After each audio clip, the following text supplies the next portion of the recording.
E ao longo do século XIX, eles seguiram derrubando mato, ocupando outros territórios do Rio Grande do Sul. Também começaram a comercializar a sua produção nas vendas, por meio dos caixeiros viajantes, começaram a fazer as primeiras indústrias, a prosperar, a influenciar na sociedade gaúcha. Esse vídeo é o segundo de uma série sobre a saga germânica, para a gente comemorar os 200 anos da chegada dos primeiros imigrantes alemães ou germânicos ali em São Leopoldo.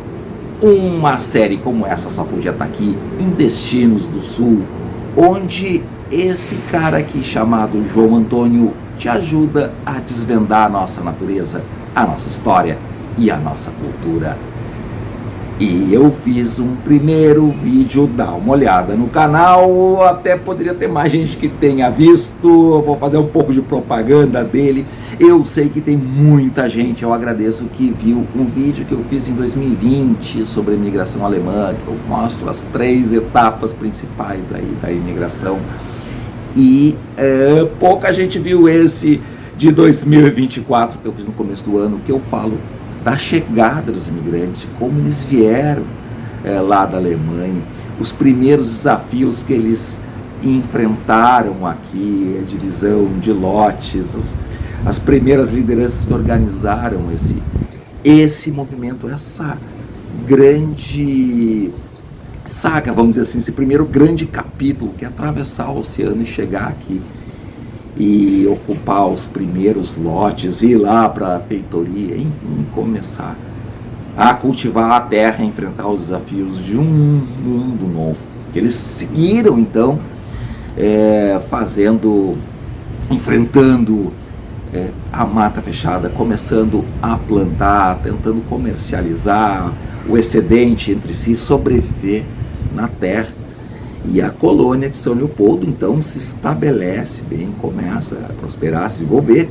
Tem o capítulo da Revolução Farroupilha, que eu comento nesse primeiro vídeo, que interrompe, então, a imigração entre 1835 e 1845, e depois voltam a chegar aqui no Rio Grande do Sul mais imigrantes germânicos. E aí começam as correspondências, as cartas, começa a se falar de como é essa terra, e mais gente está interessada, e mais gente quer fugir de uma situação complicada ainda na Alemanha.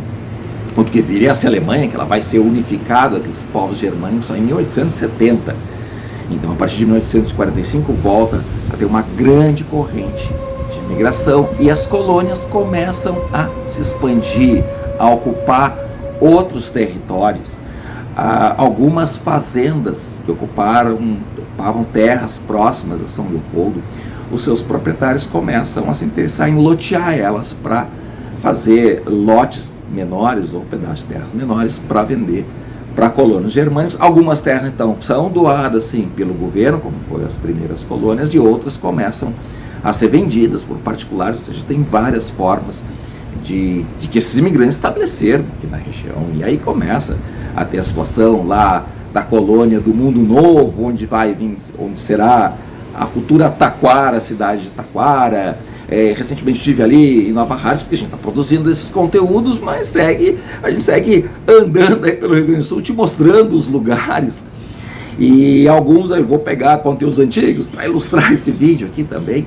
Então, até recentemente em Nova Hartz, passou por Padre Eterno, que era uma fazenda também, de um luso brasileiro, que depois resolve então lotear para imigrantes, primeiro luso brasileiros, depois para imigrantes germânicos, e assim vai acontecendo também a partir logo depois de São Leopoldo. As primeiras ali são 2 irmãos, e vem a ser depois 2 irmãos, Ivoti, São José do Hortêncio, mas também começam a expandir para esse lado de Taquara, e também começam a expandir ao longo do Vale do Rio Caí, do Feitoria, do Cadeia, aí nessas cidades que eu te comentei. Algumas fazendas ali de São Sebastião do Caí, Montenegro, já tinham núcleos iniciais formados então por luso-brasileiros, para usar o termo normal, dos portugueses que já estavam aqui. Alguns ganharam ou herdaram fazendas, extensões de terra dos primeiros sesmeiros que recebiam terras do rei de Portugal, que tinha interesse em ocupar o território daquela forma, no primeiro momento, e depois eles começam a lotear e vender, então, para os imigrantes germânicos também ali em Montenegro, em São Sebastião do Caí, começa a surgir mais colônias. Alguns colonos resolvem seguir, se expandir até para os primeiros pedaços da serra, e começam a subir e derrubar mais mato, enfim. Mas começam a enfrentar, a entrar em conflito com o que eles chamavam de bugres, que eram os ocupantes há milênios desse território, seja os indígenas.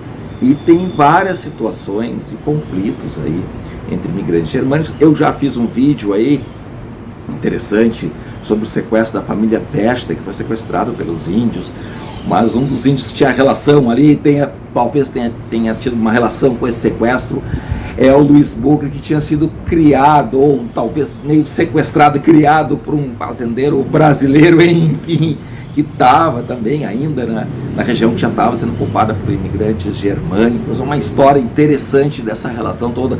Dava um filme porque nesse sequestro o filho acaba sobrevivendo e em uma determinada ocasião, depois de um ano, parece que com os indígenas, ele acaba, um ano ou mais, agora eu não me recordo, dá uma olhada no vídeo para conferir essa história, ele acaba fugindo e é encontrado por um escravizado que trabalhava numa fazenda já nos campos de cima da serra, ou seja, várias etnias aí se relacionando em várias partes do território do Rio Grande do Sul.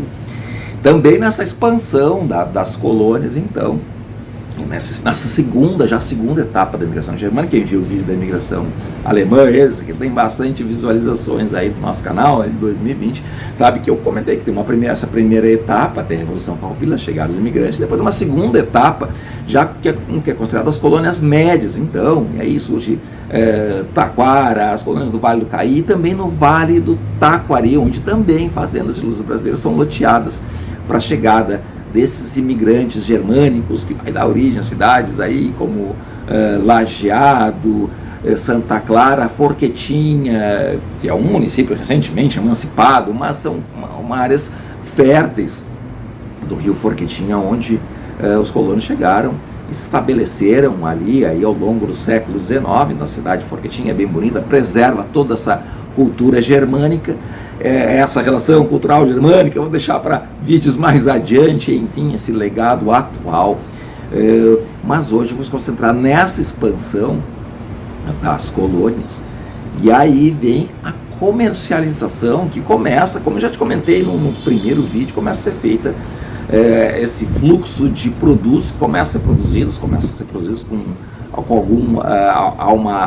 um excesso desses produtos, né, a produção excedente daquilo que eles precisavam para o seu consumo próprio, e eles começam a comercializar entre si e comercializar para os grandes centros, principalmente Porto Alegre, e muito dessa produção começa a vir de barco nos primeiros anos, e depois surge a necessidade do trem, que vai surgir só no final do século XIX. Mas tem um outro personagem muito importante, aliás, duas entidades muito importantes para essa comercialização, que é a figura então do comerciante que começa a se estabelecer e cria uma casa comercial, ou as vendas, como se chamavam, que eu já te mostrei algumas vezes. Tem uma principal em Novo Hamburgo, no Hamburgerberg, que é a casa Schmidt-Presser, que eu mostrei em conteúdo.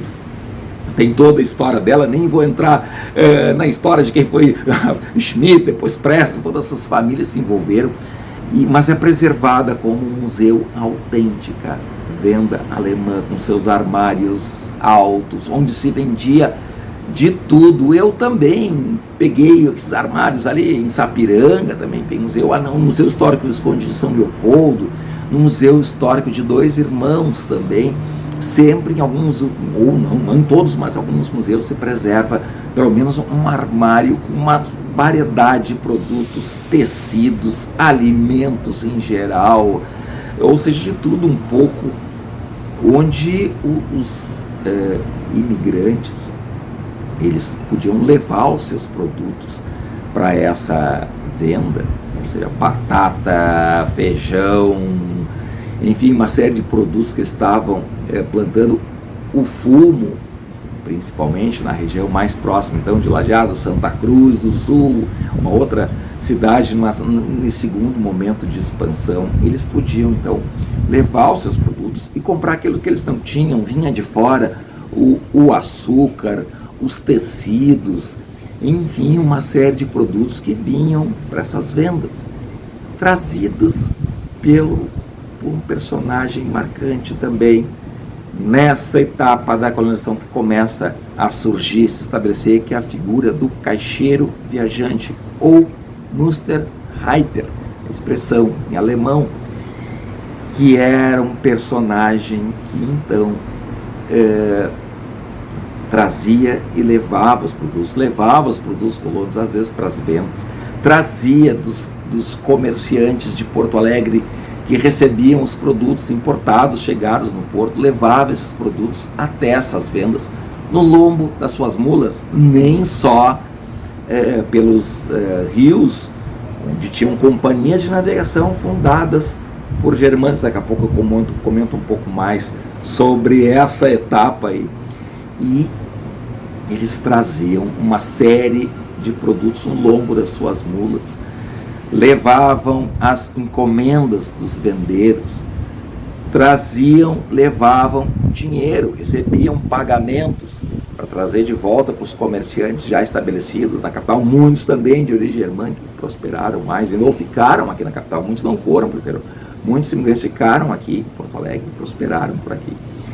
E esse personagem, ele trazia não só os produtos, também não só ele circulava com dinheiro, estando sujeito a ser assaltado, roubado, como aconteceu, até sendo assassinados. Ó. Há várias histórias aí que teria que buscar trazer algumas histórias para enriquecer nosso conteúdo. Mas ele era uma figura, como eu estava vendo esses livros, que eu já comentei, estou lendo 2 livros sobre imigração germânica, eu te comento no primeiro vídeo, então vai dar uma olhada no primeiro vídeo para ver que livros são esses.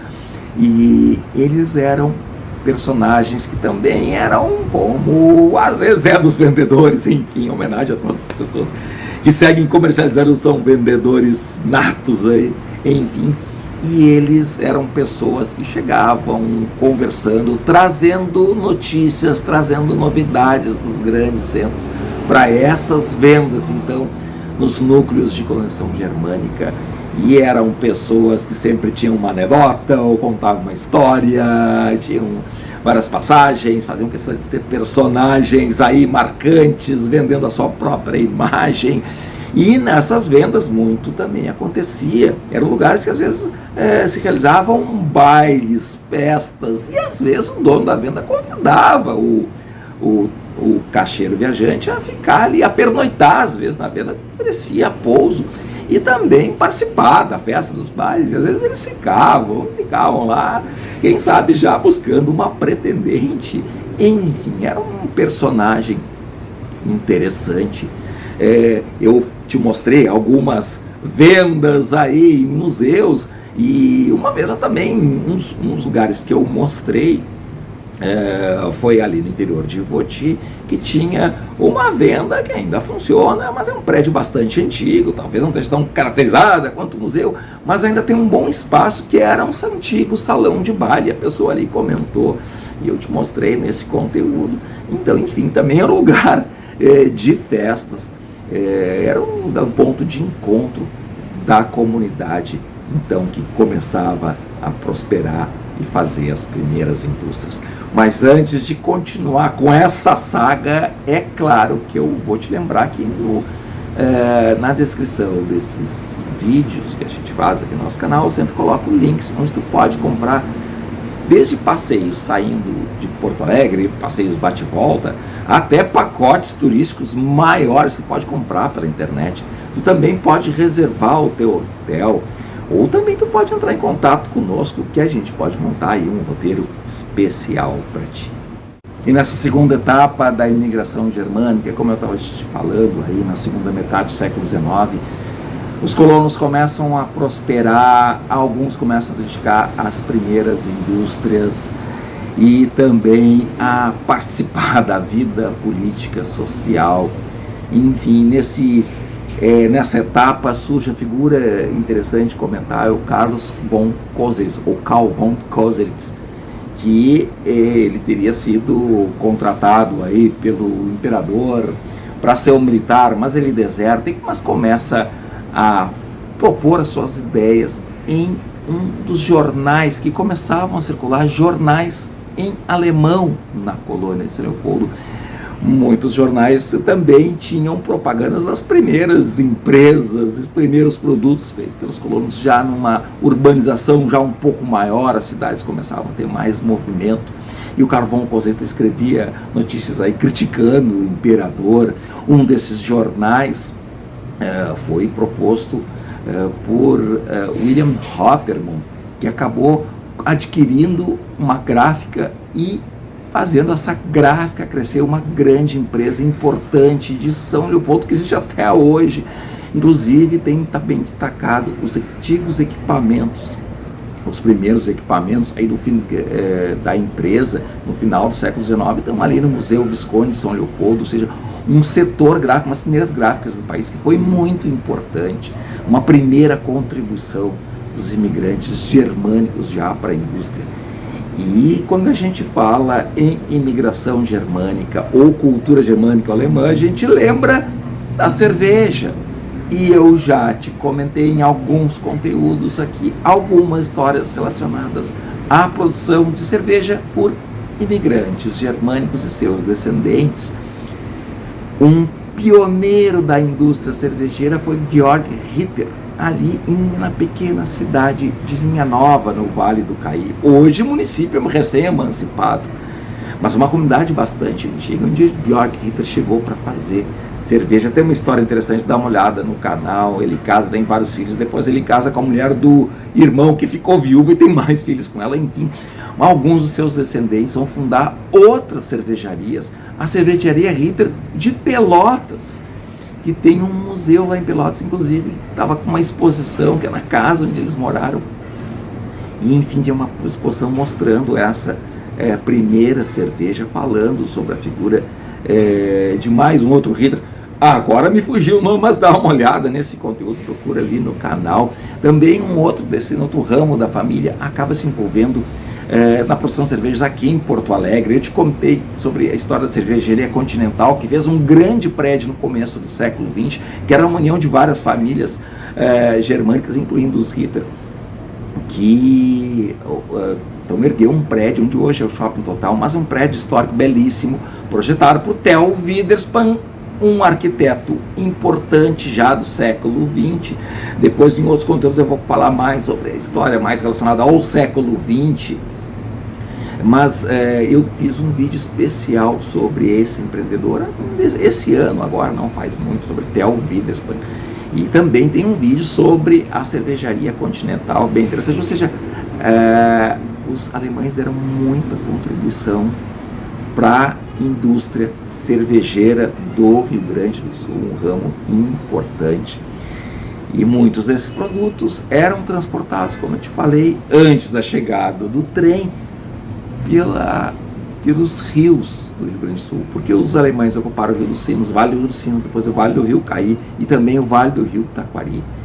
E quem empreendeu, fez uma das maiores, se não a maior empresa de navegação do Rio Grande do Sul ao longo do século XX, foi Jacob Ahr, um filho de imigrante germânico. O pai dele, acho que teve uma venda ali em Teotônia, depois ele se locou ali para Bom Retiro do Sul, enfim. Mas o filho Jacob Ahr funda em 1879 a companhia de navegação Ahr, que ele estabelece na cidade de Taquari, uma cidade até fundada por portugueses, descendentes de portugueses, mas ele estabelece ali e fica trafegando pelo rio, basicamente pelo rio Taquari.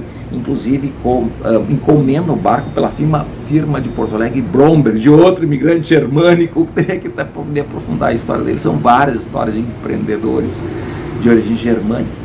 E traz esse barco, depois ele aumenta a frota, enfim, a companhia vai até os anos 1960, quando começa a perder concorrência para as estradas, começa a expandir a navegação, vai deixando de ser interessante para transporte de mercadorias e também de passageiros. Muitos circularam pelos barcos da navegação Ahr. E é claro que a gente não pode esquecer de um grande ramo industrial que foi e continua sendo muito forte no Vale dos Sinos e também no Vale do Caí, no Taquari, que é o ramo do couro e do calçado. E aí tem uma figura emblemática que iniciou basicamente essa saga, a figura de Pedro Adams. E ele nasce já no Brasil. A família dele vive em Dois Irmãos, e depois ele sai de Dois Irmãos para fazer um curso em Taquara, trabalhar, curso na realidade aprender o ofício de sapateiro em Taquara. Depois ele volta, se estabelece em Dois Irmãos e funda então a sua primeira empresa. Ele começa trabalhando numa outra empresa.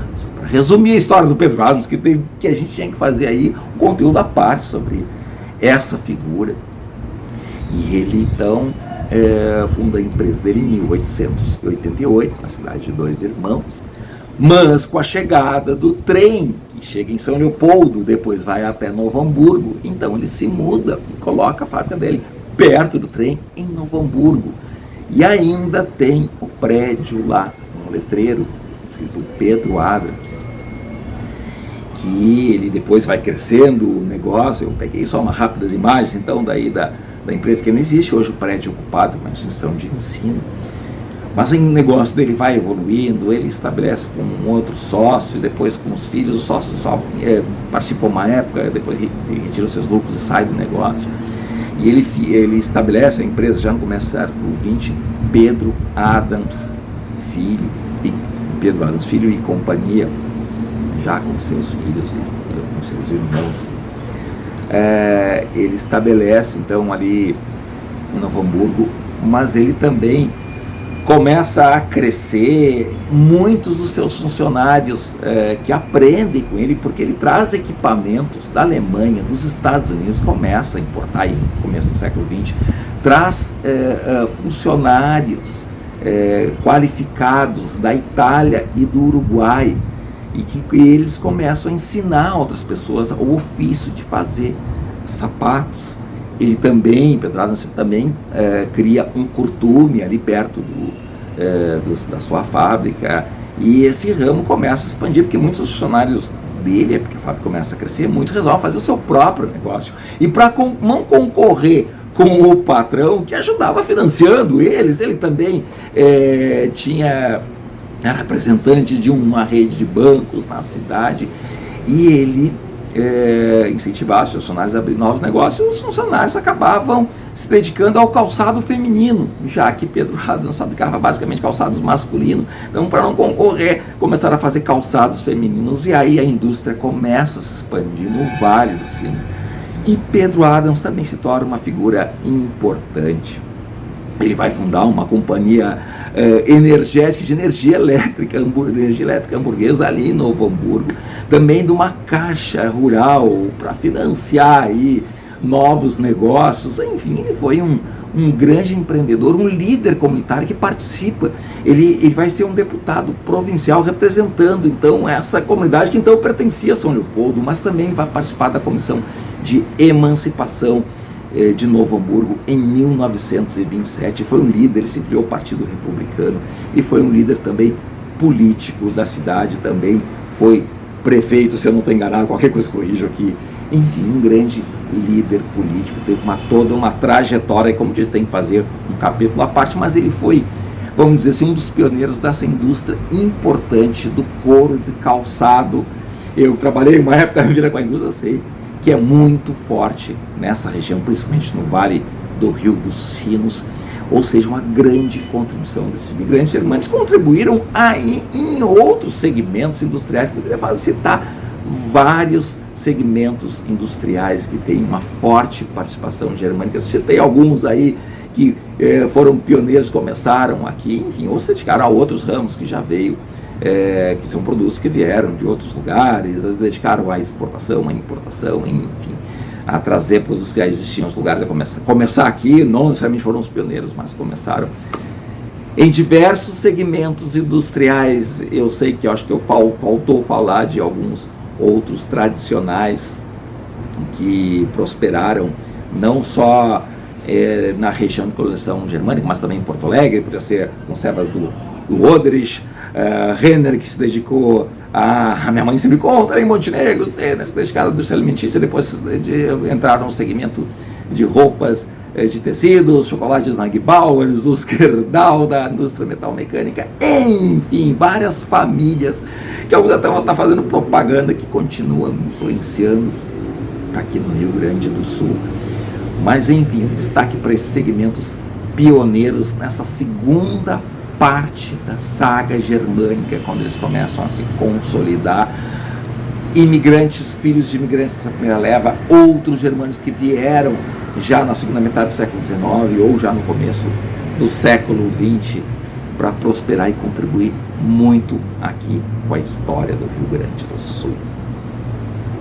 Tu já sabe, eu já te comentei no primeiro episódio, se não viu, vai dar uma olhada lá, que é essa saga, essa série de vídeos aí eu dedico à minha esposa com essa ascendência germânica, minhas duas filhas, que me preenche a minha vida particular, enfim, essa saga é dedicada a elas, esse conjunto de vídeos, e tu já sabe que tu tem que nos seguir no Instagram, curtir esse vídeo no canal do YouTube, te inscrever lá no canal, porque é um lugar que ainda tem muito mais para ti. Vamos junto!